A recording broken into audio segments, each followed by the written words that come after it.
Hey guys, I'm here in Porreta Terme, the city near here, close to Montano, near the front line, right back there, where we had the famous Monte Castello as an observation post for the German artillery. And that gave so much trouble to the Fifth Army and the Brazilian Expeditionary Force in particular. I'm right here at the very end of the city, showing you that the city really ends right here. And this group of buildings you're seeing here, which today is quite abandoned, this place really needs urgent care, as you can see here. This one has scaffolding to be renovated, but this whole complex here was used by the Brazilian Inspection Force as their headquarters throughout the winter of 44 to 45.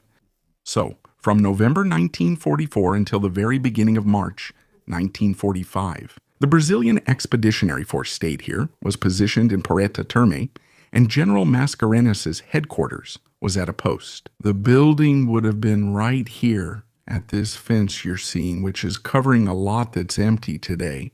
There's nothing left on this lot anymore, because the headquarters building itself was in a pretty deplorable state, so it was demolished.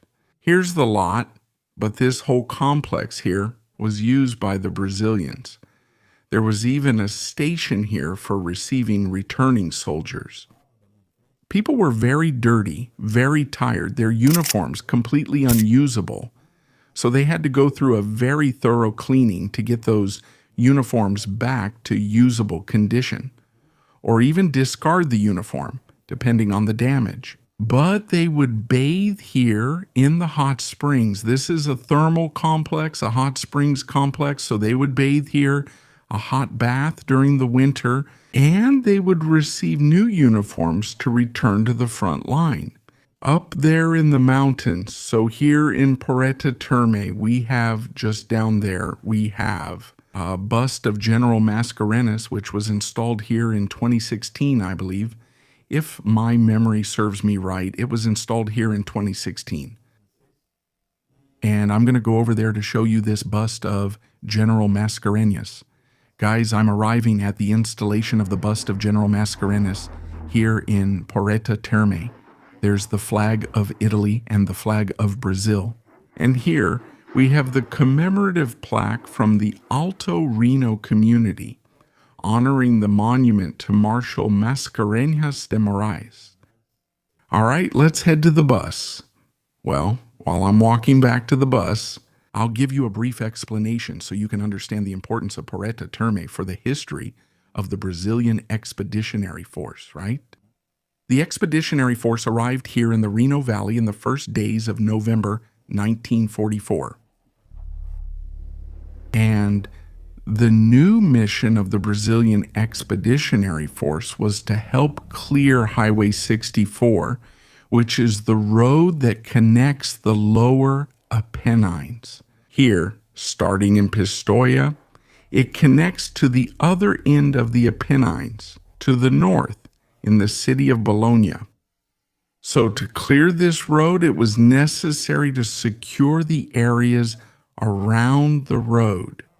An observation post of the German artillery, which was located on top of a hill called Monte Castello. This part of the city is beautiful. Let me show you. Everyone, look here and zoom in a bit more. Some locals here stopped me, curious about the uniform, and I told them that we're here as a group to celebrate the 80th anniversary of the Brazilian Expeditionary Force's victory.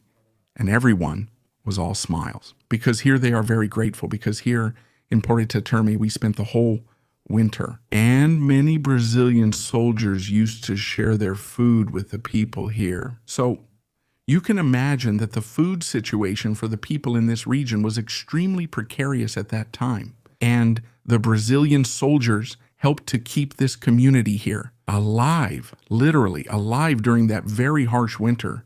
So many of the gentlemen here, the ladies over 80 years old, they literally say they owe their lives to the Brazilian soldiers.